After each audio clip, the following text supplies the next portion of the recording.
pictures I have, in which the upper floor, the top floor, was actually reserved for this project and the personnel involved. There was quite a lot of personnel at one time involved with this because the liaison efforts for getting hardware were quite enormous. And in the war years, you wanted stuff fast, and you had the priority system, and there's single A, double A, triple A priority, and it was a real crash priority. You had some level above that, and somebody on the phone, possibly an admiral, calling up the manufacturer and saying, "We had to have this yesterday." That type of attitude prevailed all through the war and all through this project. And it got rather humorous at times, the way companies were cut out of projects and given on a crash basis another one, or somebody who had a lower priority suddenly found themselves on the waiting list. So would you say that this project had the highest priority possible? It definitely did at that time, have the highest priority possible. It was in the same category as some of the other projects they had with a maximum priority, like how to handle of course it was involved with handling the problem of the subfleet menace, so it had the highest priority. Other things had very high priorities too, but that was on the highest echelon insofar as the Navy was concerned at that time, other than building ships, which was in a separate category. We had to build that one ship for the test, and when it came to the time when they were ready to test equipment, the first thing they had to do was take the ship out to sea for a shakedown cruise, which is typically 3 days, and make sure it didn't leak, that everything worked, and so forth. And they had a dummy turret they put on turret number 2. Now, I might add that class of ship, which was a destroyer escort, only used a 3-inch gun mount at that time. They had 3 on some of them, 4 on some of the others, but they were 3-inch mounts did not have a fully enclosed turret.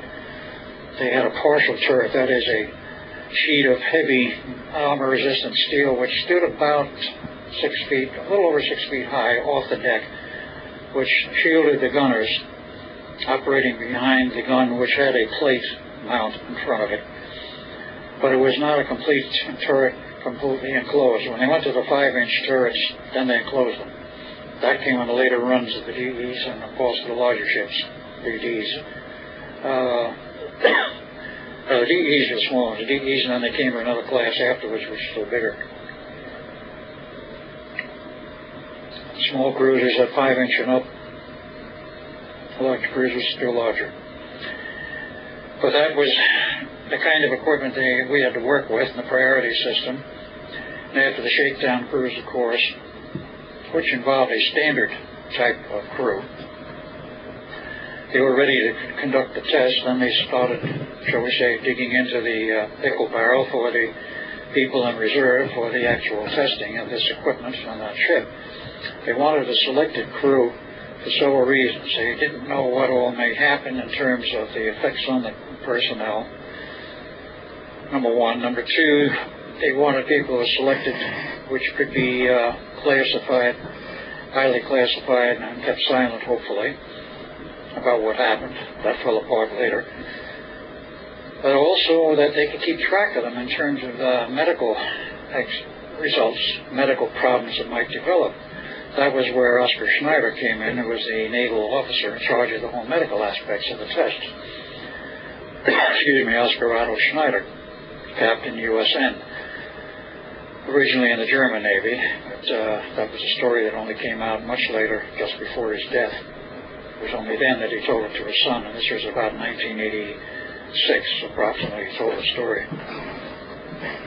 He was a U-boat commander, wasn't he? He was a U-boat commander originally, captured by the French about 1940, turned over to the Third Army, and then certain negotiations took place, which I've never gotten completely to the bottom of.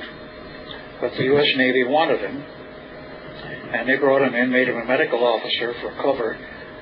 This was my feeling, because there was no time to send him through medical school. Suddenly he was a medical officer, and he was in charge of the medical aspects. Did you interact with Oscar Schneider very much during this experiment? No, I saw him, but I didn't interact with him. So no more than in a very peremptory manner, and of course certain aspects of it. Everybody involved with the experiment who's going to be on board the ship for the test had to go through a series of medical tests, biopsies where tissue was cryogenically frozen and put into a vault for future reference. So if he wasn't really a physician, what do you think his true role was, this Mr. Schneider? That is something I'm still trying to get to the bottom of.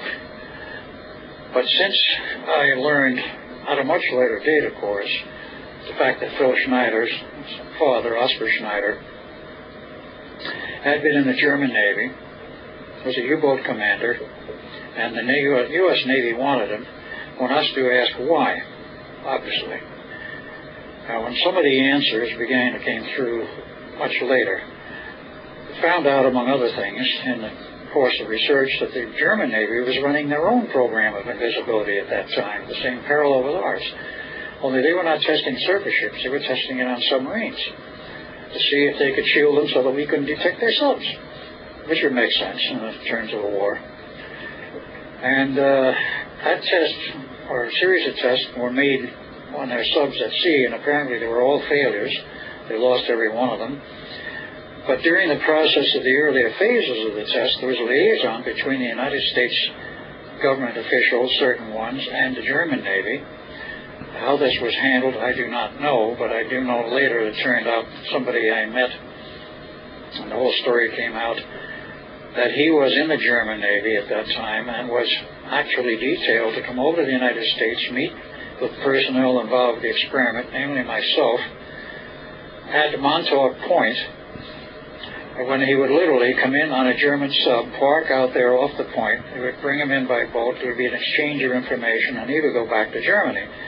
And I was apparently authorized and ordered to give him an exchange of information. Don't ask me why. But this went on to a certain point, and it stopped.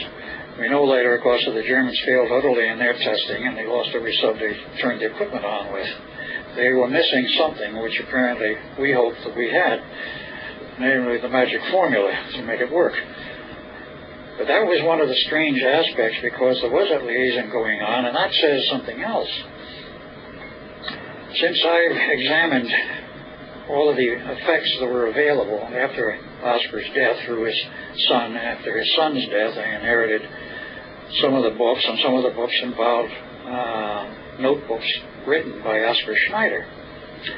I don't know when he wrote them or where he wrote them, whether it was in the U.S. or in Germany before he came into the U.S., but they detailed a lot of highly technical stuff, mathematics, and he was apparently working on the borders of, or in some manner was involved with the invisibility experiments of the Germans. That is the only thing I can see as the reason why the United States Navy would jump at the chance to get him. Otherwise, he was just a German sub-commander. Why would the U.S. Navy want a German sub-commander in the U.S. Navy? Yeah, but then why position him as a physician?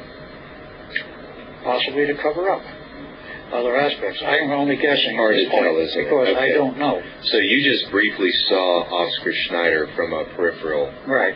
point. And as playing his role as a physician.